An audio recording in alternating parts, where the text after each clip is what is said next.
우리 주 예수 그리스도 안에서 전능하신 하나님의 역사와 또 평안이 그리고 은혜가 오늘 예배에 참여하고 계신 우리 대사 모든 신앙가족들에게 함께 하시기를 축원합니다. 지난 한 주간 국가 애도 기간을 맞이하여 한 주간을 보냈습니다. 무언지 모를 마음의 답답함과 안타까움이 그리고 슬픔과 분노가 우리 안에 자리 잡았던 한 주간이기도 합니다. 어떤 분들은 뉴스를 보다가도 뉴스를 끄고 눈물을 흘릴 수밖에 없는 이 일을 당한 당사자와 그 가족이 지인들이 겪어야 하는 아픔은 곧 우리의 아픔이고 나의 아픔일 수 있다는 사실을 함께 공감했던 한 주간이기도 합니다. 그리고 생각합니다. 교회는 그리스도인은 무엇을 할 수 있을까? 우리 자신을 돌아보는 성찰의 시간이기도 했던 것 같습니다. 그러던 중 지난 금요일 밤 들려온 매물광부들의 생환 소식은 가족뿐 아니라 우리 모두에게 크나큰 기쁨이 되었습니다.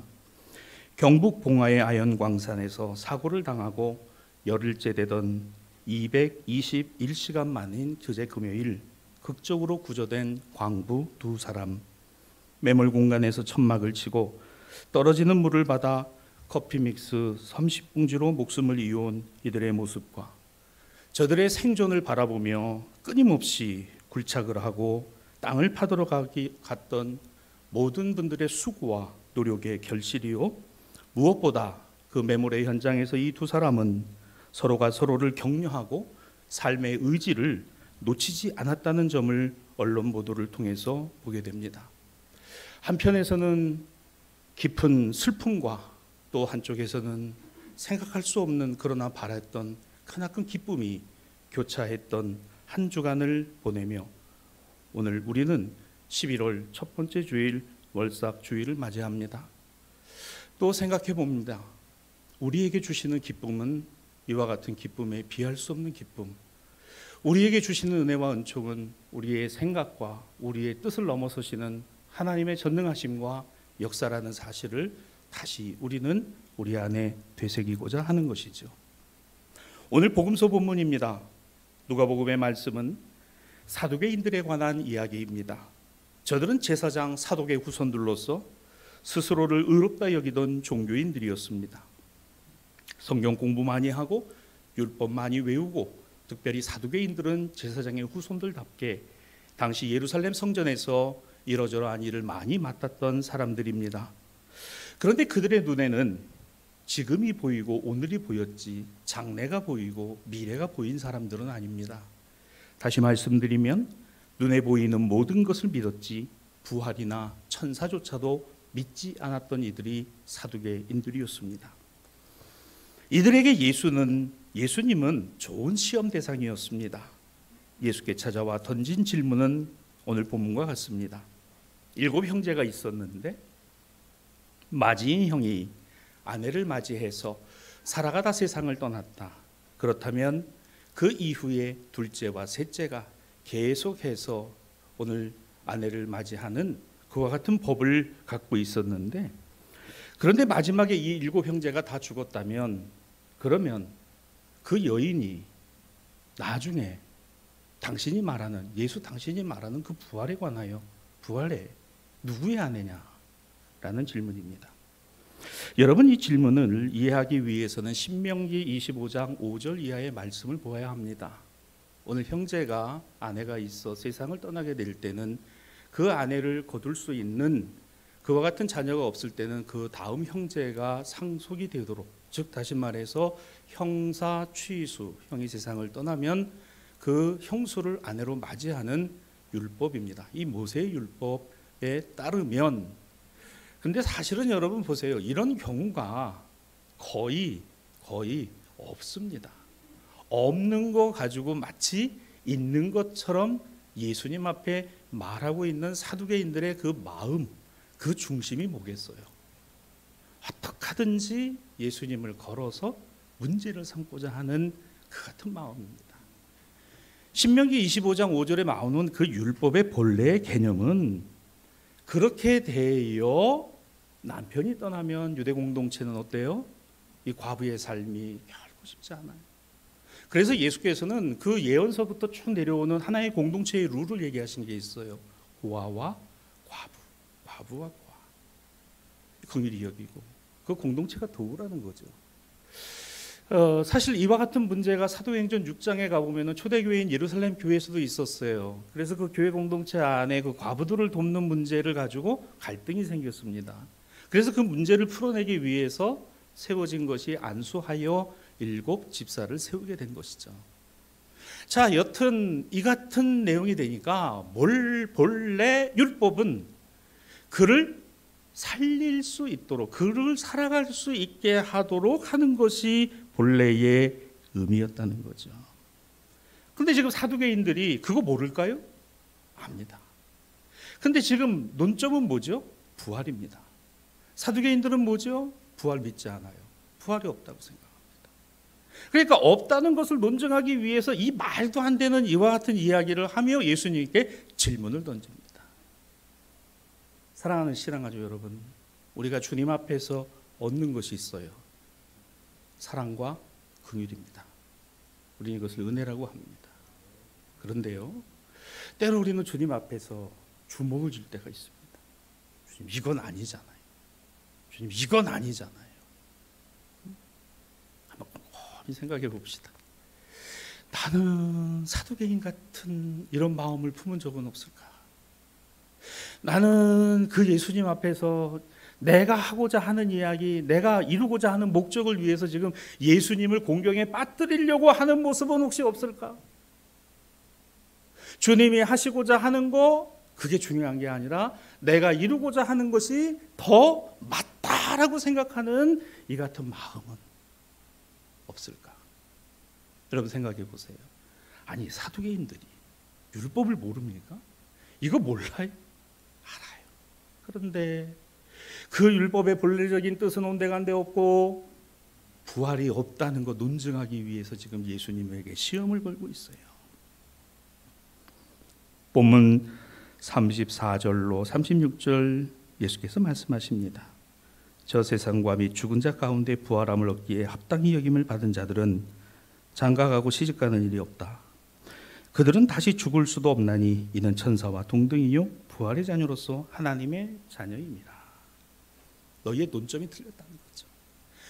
부활이 있다. 그러나 오늘 이 땅 안에서 너희가 보고 있는 그 결혼의 제도, 그리고 그 땅에서, 이 땅에서 구현되어야 할 그 율법의 정신이 아닌 그 형식이 과연 부활의 하나님 나라에 합당하느냐? 아니에요, 여러분. 사랑하는 신앙가족 여러분, 우리 신앙이 필요한 건 지금 살아있는 동안에서의 이 땅이지, 우리가 주님 품 안에 가면 그것이 신앙의 완성입니다. 교회는 지금 이 부족하고 눈물 많고 고통 많은 세상 안에 필요한 것이지, 하나님의 나라의 교회는 그 하나님 계신 곳이 교회죠. 우리는 부족해요. 우리는 늘 고통스럽고 슬프고 가슴 아프고 분노하고, 그리고 아버지께 매달립니다. 이게 오늘의 교회. 어떤 문제 하나가 해결되고 나면 또 다른 문제가 옵니다. 어떤 어려움이 해결되고 나면 또 다른 어려움이 옵니다. 생각지도 않은 어려움이 옵니다. 그와 같은 상황 안에서 가슴을 치면 하나님, 이게 도대체 뭡니까? 말씀을 나에게 주신 것이 있는데 이 말씀대로 도대체 되고 있는 것이 맞습니까? 라고 하나님을 주님을 시험하는. 저는 오늘 사두개인들에게서 그와 같은 모습을 봅니다. 주님을 시험하는. 자신들의 뜻을 이루고 자신들의 목적을 이루기 위해서. 그러며 예수께서 이렇게 결론을 지으시지요. 38절, 하나님은 죽은 자의 하나님이 아니시다. 살아있는 자의 하나님이시라. 하나님에게는 모든 사람이 살았느니라 라는 말씀을 주시는데, 자, 여러분 정리를 해보겠습니다. 부활 이후의 삶에는 우리가 경험하고 바라고 추구했던 이 세상의 것들이나 방식들이 작동하고 적용되는 것 아닙니다. 아니, 제 아무리 귀하고 소중하고 또한 없어서는 안 되는 것이라고 여겨졌던 모든 것이 부활을 통하여 부활 이후의 삶에서는 그와 같은 것이 가치가 있는 것이 아니라, 내 평생 소원 이것뿐 주의 일 하다가 이 세상 이별하는 날 주 앞에 가겠네. 주님, 나의 영혼을 받으시고 내가 이 땅 안에서 그렇게 주님의 이름을 부르고 그렇게 주님을 찬송하고 그렇게 주님께 예배했던 내가 아버지 앞에 서오니 내 영혼을 받아주시옵소서. 이게 신앙의 결론이죠. 거기 가서 아내 찾을 일 있으세요? 남편 찾을 일 있으시냐고요. 거기 가서 눈물 흘렸고 가슴 아팠던 일이 다시 우리에게 되새겨질까요? 그런 거예요. 천국이라고 하는 것이 어떤 사람들이 이야기하듯이 저는 그거 거짓말이라고 반드시 확신하는 것 중에 하나는 황금으로 장식이 되어 있고 다이아몬드가 있고 빌라가 있고 평수가 다르고, 절대 속지 마시기 바랍니다. 거짓말이에요. 여러분, 이 땅 안에서도 집 때문에 가슴 아파 죽겠고 물질 때문에 돈 때문에 그렇게 힘들고 아픈데 하나님 나라 가가지고 금이 보이고 다이아몬드가 보이고 집 평수가 보이고 예비하신 집이 평수가 다르대. 우리 하나님이 부동산 업자입니까? 이런 이야기를 듣고 여기에 우리 신앙을 두는 순간 그거는 무너지는 거예요. 오늘 다시 주님의 말씀을 봅니다. 주님이 말씀하시는 하나님은 죽은 자의 하나님이 아니라 살아있는 자의 하나님이시다. 이 땅에서 우리가 바라보고 가치 있고 소중하고 중요하다라고 여겨지는 그 모든 것은 사라지고 오직 내 주 예수 그리스도와 함께 아버지의 품 안에서 영원토록 찬미와 찬양의 제사를 드리는 하나님의 자녀로 영화로운 하나님의 자녀로 서게 된다라는 소망. 오늘 이것이 우리의 오늘의 현실에서 살아있을 때의 기쁨. 이것을 일컬어 신앙생활이라고 합니다. 이게 신앙생활이죠. 무엇이 가치가 있는 것이겠어요? 우리가 죽음 이후의 삶보다 오늘 부활의 소망을 삶에 어떻게 구현해 가야 하는가? 오늘 이 부활의 기쁨과 소망을 오늘 내 삶에 어떻게 구현해 가야 하는가가 우리의 기도 제목이 되어야 하고 우리의 신앙적 관점이 되어야 한다는 것입니다. 아이, 그 나라에 가서 저 나라에 가서 예수님은 가운데 계세요. 예수님, 제 집은 어디지요? 너 땅에서 전도 많이 하고 너 다니엘 기도에 한 번도 안 빠졌지. 너는 좀 40평 정도 가면 되겠다. 주님, 저는요. 너 새벽 기도 빠졌지. 내가 다 기억하고 불꽃 같은 눈으로 내가 다 보고 있는데 몇 월 며칠 너 새벽 기도 빠졌지. 너는 30평대로 가라. 저는 우리 하나님이 그런 하나님 아니라고 믿습니다. 아이, 그게 뭐예요? 내가 너희를 위하여 집을 예비하러 가노니 주님 계신 곳에 나 있는 곳에 너도 있게 하겠다. 나 있는 곳에 너도 있게 하겠다. 십자가에서 감동적이게 하신 주님의 말씀을 잘 기억하세요. 나 있는 곳에 너도 있게 하겠다 하신 그 말씀. 본문 38절, 그래서 이것을 잘 이해하세요. 하나님은 죽은 자의 하나님이 아니요 살아있는 자의 하나님이시다. 부활의 핵심은 내가 아니에요. 부활의 핵심은 하나님이십니다. 주님이십니다. 생명입니다. 목숨이 끝났다고 끝난 거 아니라 그랬어요. 목숨은 끝나지만 생명은 끝나지 않고 오늘 이 생명은 영원한 하나님의 소유로 환원되고 돌아간다는 겁니다. 오늘 내 인생은 내 것이 아니라고 고백하는 걸 우리는 신앙 고백이라고 하죠. 내가 주님을 만나고 하나님의 자녀로 거듭난 순간 이제는 내 인생이 아니요 내 안에 그리스도께서 사신 것이요 내 안에 성령께서 함께 하십니다라고 날마다 고백하는 고백의 자리가 예배의 자리, 기도의 자리, 기쁨의 자리, 감사의 자리. 그런데도 여전히 우리의 눈에 보이는 걸 보면 안타깝고 속상하고 이해할 수 없고 가슴 아프고 분노하고 눈물을 흘릴 수밖에 없는 삶이 이어지고 있을 때마다 우리가 그러한 것처럼 오늘 우리의 삶이 또한 그러하고 앞으로의 우리의 삶이 또한 그러할진데 그러함에도 불구하고 이 신앙과 믿음은 여전히 동일하고 또한 함께 하시는 은혜와 약속은 변함이 없을 것이라는 사실입니다. 하나님에게서는 모든 것이 살아있습니다. 나에게 산 것이 아니라 하나님에게 살아있는 거예요. 하나님은 죽은 자의 하나님이 아니라 살아있는 자의 하나님이시다. 너 살아있느냐? 너의 영이 살아있고 너의 생명이 살아있느냐? 하나님은 그의 하나님이시고 그 하나님의 살아계심을 즉시하고 바라볼 수 있더라는 거예요. 내 눈에 보이는 게 다가 아니에요. 사랑하는 신앙가족 여러분, 내가 하나님을 보았다. 무엇으로 봤냐? 내 눈으로 보았다. 그거가 아니에요. 그렇게 본 게 아닙니다. 내가 하나님을 보았다. 내 영이, 내 안에 주신 그 생명의 영이 하나님을 인식하고 인지하는. 그러므로 하나님만이 능력이십니다. 예수 그리스도 부활이시고 성령은 생명이신 거예요. 다시요. 하나님만이 능력입니다. 전능하신 하나님. 예수 그리스도가 부활입니다. 우리에게 구원의 소망이 되셨고 구원의 징표가 되셨어요. 성령은 생명이시니 우리 안에 하나님의 영이 살아있으니 생명인 겁니다. 눈물을 흘리다가도, 가슴을 치다가도, 불의의 사고를 당하고 어찌할 바를 모를 때에도 여전히 내 신앙과 믿음이 있음에도 불구하고 의심이 되고 하나님을 향하여 원망이 되고 하나님을 향해서 주먹질을 하고 있는 그런 나를 바라보며 아이고 너 참. 제가 욥기 강의할 때 그런 말씀을 드렸죠. 욥이 하나님 앞에 그냥 뭐 그런 엄청난 일들을 당하니까 하나님 그냥 나를 데려가세요. 나는 내 생일을 쳐주었다. 나를 데려가세요. 이거 불신앙 아닙니다. 이게 신앙이에요. 왜? 하나님을 인식하고 있잖아요. 지금 내 기도를 도대체 들으시는 건지 안 들으시는 건지 여러분 그거조차 없으면요 하지도 않아요. 기도하지도 않습니다. 원망도 없어요. 그냥 아유 내가 운이 나빠서, 내가 때를 잘못 만나서 이런 거지, 이런 생각을 할 거예요. 욥을 보세요. 하나님 이게 도대체 뭡니까? 하나님 도대체 이게 뭡니까?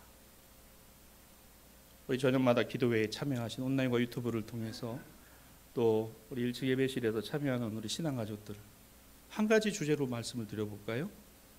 그분들의 간증의 주제가 뭡니까? 하나님 이게 뭡니까? 하나님 이게 뭡니까?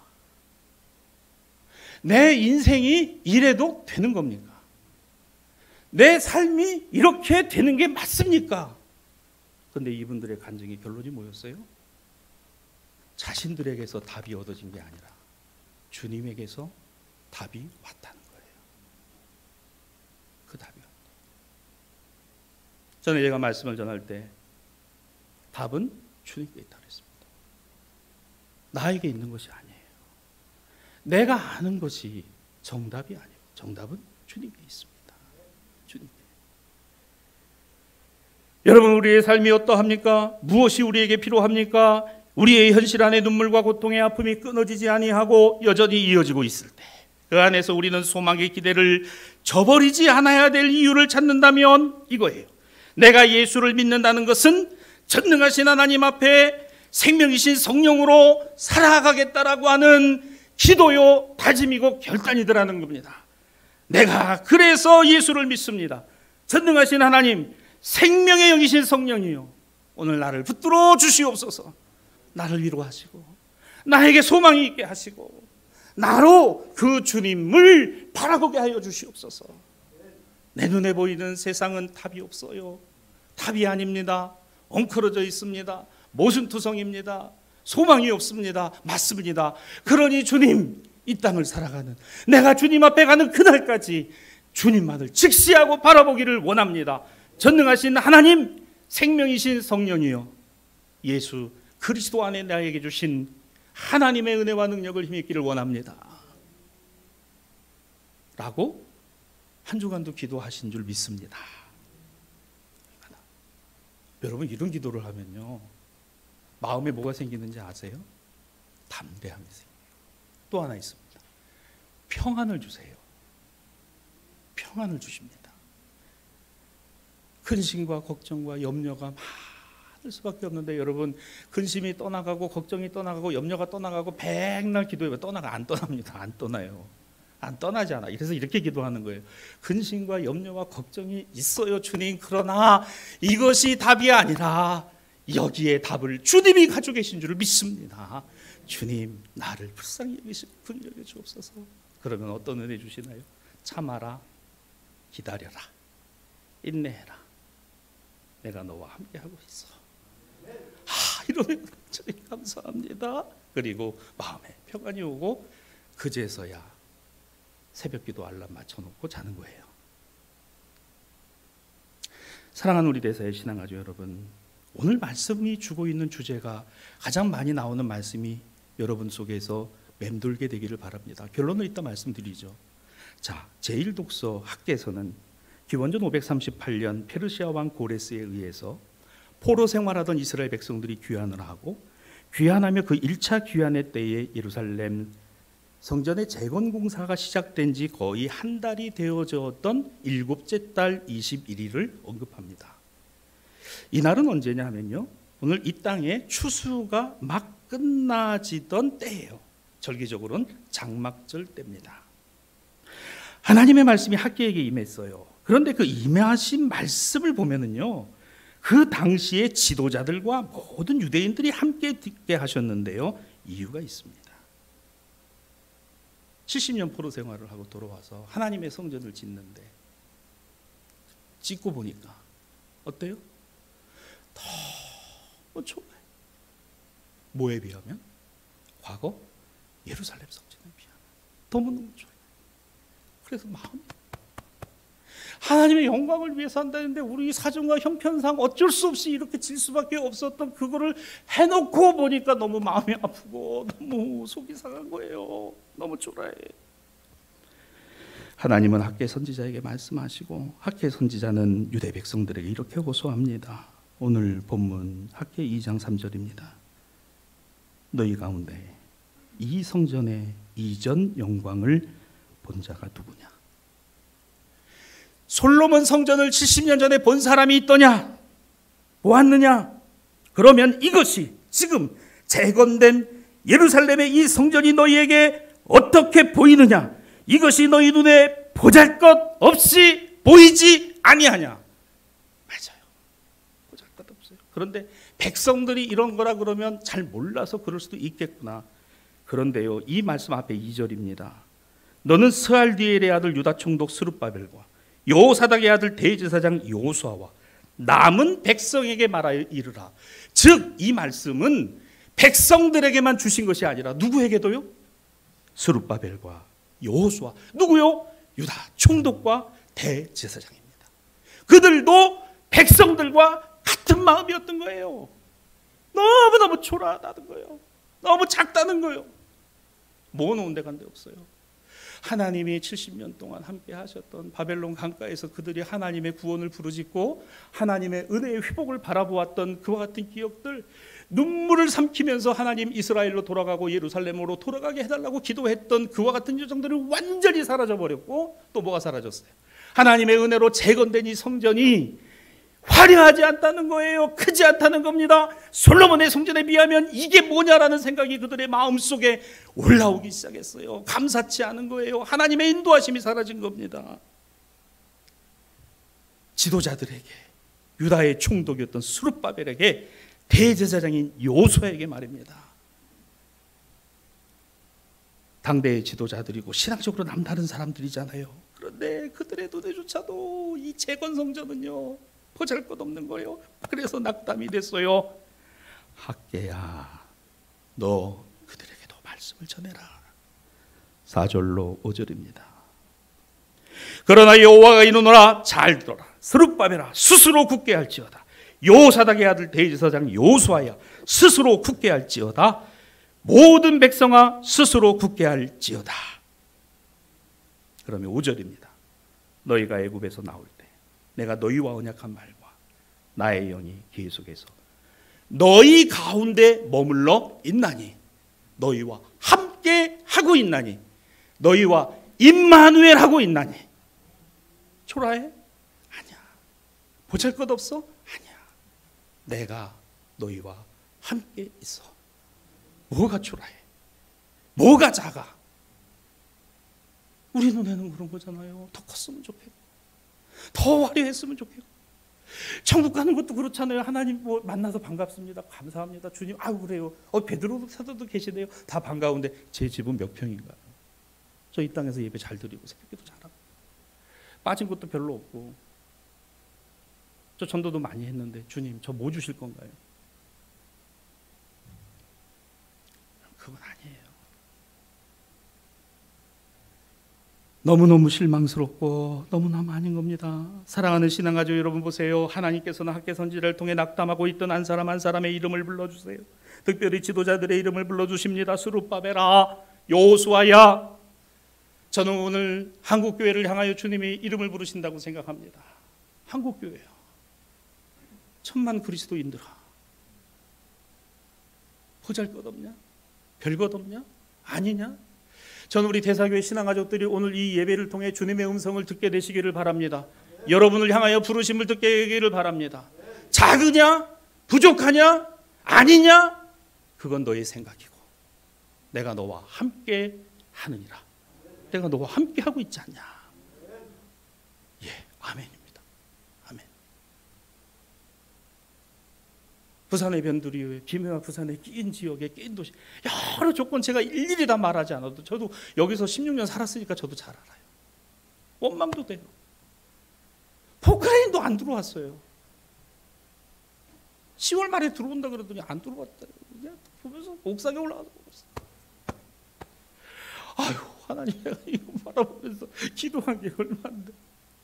하나님, 이거는 우리 성도들이 얼마나 기도하고 있는데, 지금 여기 아파트 1615세대 들어오면 이사 오겠다고 지금 기도하는 분들이 얼마나 많은데, 포크레인이 아니라 손바닥만한 구름도 안 보이는데 지금.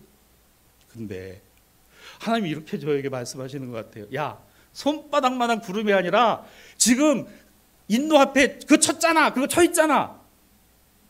하나님 쳤는데 1년이 넘었어요. 하나님 1년이 넘었다고요.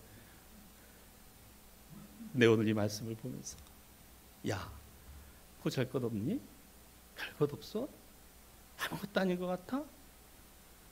내가 너를 인도하여 내가 너와 함께하고 내가 너와 함께 있을 것이다. 여러분, 이 은혜가 여러분의 삶의 처지와 형편 가운데에서 답이 되기를 주님의 이름으로 축복합니다. 여러분, 그래요. 솔로몬 성전이 얼마나 대단한 성전이고 어마어마한 성전이었고, 그거를 보고 계셨던 분들이 여러분 그 해에 태어나서 70이 되도록 분들도 계시겠죠. 그래서 증언을 했을 겁니다. 야, 우리가 포로로 끌려오기 전에 그 예루살렘 성전 대단했어. 솔로몬 왕이 지었던 그 성전 어마어마했다니까. 못 본 사람들도 많아요. 사랑하는 신앙가족 여러분, 저는 여기서 이런 생각을 해봅니다. 과거 우리 한국교회에 부흥의 시기가 있었어요. 70년대 말부터 90년대 초까지입니다. 엄청난 양적 부흥이 일어났습니다. 교회 학교가 부흥이 됐고 학생 청년들이 부흥이 돼서 일어났어요. 부흥이 돼서 일어나는 그 시대를 경험하고 보신 분들이 계십니다. 저도 그 세대 속에서 자라났습니다. 근데 지금 와서 생각해 보면은 너무 초라한 거예요. 너무 교회 학교가 초라하고, 이 초등학교의 전교생이 23명이라는 게 너무 초라해. 무엇을 할 수 있을까? 무엇을 해야 하나? 여러분, 이와 같은 황무지 같고 이와 같은 땅에 우리가 여전히 살아 숨쉬고 우리에게 은혜를 주고 계심은 저는 하나님의 섭리와 인도하심이 있다고 믿습니다. 여러분 어떠세요? 여러분도 이 믿음을 가지시면 좋겠어요. 여러분, 그리하여 우리 모두가 얼마나 많이 낙심이 되고 얼마나 많이 절망이 되고 얼마나 많이 속이 상하고 때로는 나아가 포기하고 싶을 때, 자포자기하고 싶을 때, 보이는 것이 다라고 생각이 들어올 때 소망. 그 소망은 무엇일까? 우리는 사실 삶을 이어갈 때 보이는 것과 보는 것에 천착할 때가 많이 있습니다. 그러나 신앙은 다르다는 거예요. 현실 안에 있으면서도 현실과 함께 가지만 현실을 넘어서는 전능하신 하나님의 역사와 능력을 직시하고 있다는 거죠. 이 문제 너머에, 이 갈등 너머에, 이 고통과 아픔 너머에 하나님은 우리를 주장하시고 인도하시는 그런 내가 너와 함께 있을 것이다. 내가 너와 함께 하리라. 우리는 모두는 보이는 것만이 아니라 보이지 아니하신 하나님의 약속을 오늘 이 시간 힘입는 것입니다. 말씀을 정리합니다. 오늘 제2독서 데살로니가 후서에는 사도 바울이 데살로니가 교회에 보낸 편지 가운데 2장 13절과 17절에 이렇게 말씀합니다. 주께서 사랑하시는 형제들아, 우리가 항상 너희에 관하여 마땅히 하나님께 감사하는 것은 하나님이 처음부터 너희를 택하사 성령에 거룩하게 하심과 진리를 믿음으로 구원을 받게 하심이다. 할렐루야. 하나님 우리를 택하신 것은 자녀 삼으시니 자녀 삼으신다는 건 우리를 구원하십니다. 우리가 아니 하나님이 17절입니다. 우리 주 예수 그리스도와 우리를 사랑하시고. 저는 이 말씀이 가족을 잃고 지인을 잃은 이 땅의 수많은 부모님들과 가족들, 지난 주간에 있었던 그 같은 안타까운 참사의 현장에 깊은 트라우마 속에서 어찌할 바를 모르는, 그리고 충격을 받은 우리 모든 국민들에게 우리 주 예수 그리스도와 우리를 사랑하시고 영원한 위로와 좋은 소망을 은혜로 주신 하나님 우리 아버지께 뭐라고요? 영원한 위로와 좋은 소망을 은혜로 주신, 저는 이 은혜를 받는 우리 이 땅의 한국의 이 나라의 백성들, 그리고 우리 교회가 되고 성도들이 되시고 제가 되었으면 좋겠습니다. 하나님의 사랑. 저는 이 말씀이 나를 무너뜨리는 말씀입니다. 나의 분노를, 나의 절규를, 나의 절망을 받습니다. 종교인으로 살아가는 거요, 얼마든지 가능해요. 그러나 하나님 자녀로 살아가는 거는요, 또 다른 차원의 세계더라고요. 사두개인처럼 살아가는 종교인이 필요할까요? 스룹바벨과 같은 그런 정치 지도자, 공감력 상실한 정치 지도자들, 대제사장같이 여러분 여전히 그도 초라하게 보고 있는 그 같은 인식과 안목을 하나님은 고치시고 하나님은 바꾸시고 하나님은 새롭게 하시더라는 겁니다. 사랑하는 내사의 신앙가족 여러분, 고난의 터널 끝에도 보이는 출구 앞에 이제 끝났구나 생각할 때 다시 되돌아 고난이 시작되는 경험이 반복되고 반복되었던 분의 간증, 어린 시절로부터 장애자로 살아오며 부모 형제로부터 무시와 핍박을 받고 6번의 자살 시도와 좌절과 절망의 끝에 서서도 68년 평생을 걸어보지 못했어도 하나님을 찬미했던 그 휠체어의 그분의 간증도, 한쪽 눈의 장애와 이상으로 절망하고 사람들의 놀림감이 되어 자신의 인생을 저주하던 작은 여자아이가 마주했던 현실은 처참하고 절망스럽고 고통스럽고 피해가고 싶고 포기하고 싶었으나 임마누엘, 내가 너와 항상 함께 있을 것이다. 오늘 말씀 공동성서 종과의 주제가 바로 이겁니다. 내가 너희와 항상 함께 있을 것이다. 스룹바벨에게서도, 대제사 여호수아에게서도, 학계에게서도, 이스라엘 백성들에게서도, 데살로니가 교회 교인들에게서도. 근데 여기에 귀 닫고 눈 닫은 누구? 사두개인들. 이 깊은 절망과 고통 속에서 시대와 공감하지 못하고 교회를 성찰하지 못하는 우리 자신들의 모습을 주님 앞에 회개하고 새로운 은혜로 무장하지 않으면 안 돼요. 우리에게 주신 그 은혜를 힘입어 살아가되 빈틈없이 정확하고 분명하게 이루시는 주님, 영원한 위로와 주님 나라에서는 뛰고 기뻐하리라는 좋은 소망을 가지고 살아감이 되었다라고 하는 오늘 이 간증의 은혜를 우리의 간증되게 하고 나의 간증되게 했으면 좋겠습니다. 하나님 백성은 영원한 위로와 좋은 소망으로 끝까지 돌보시는 임마누엘의 하나님, 오늘 우리와 함께 하시는 예수 그리스도의 그 마지막 내가 너희와 항상 함께 있을 것이다. 오늘 이 말씀을 붙들고 살아가는 하나님의 자녀들인 줄로 믿습니다. 힘을 내십시오. 힘을 내세요. 변치 않는 주님의 사랑, 우리를 굳건하게 세우시고 우리를 새롭게 하시고 여러분 이 땅을 향하여 가슴을 부여잡고 하나님의 놀라우신 역사를 기도하고 우리의 삶에서도 경험해내고 이어가는 여러분이 되고 또 제가 되고 오늘 온라인과 유튜브를 통해 예배에 참여하신 모든 하나님의 자녀들이 되시기를 우리 주님의 이름으로 축복합니다.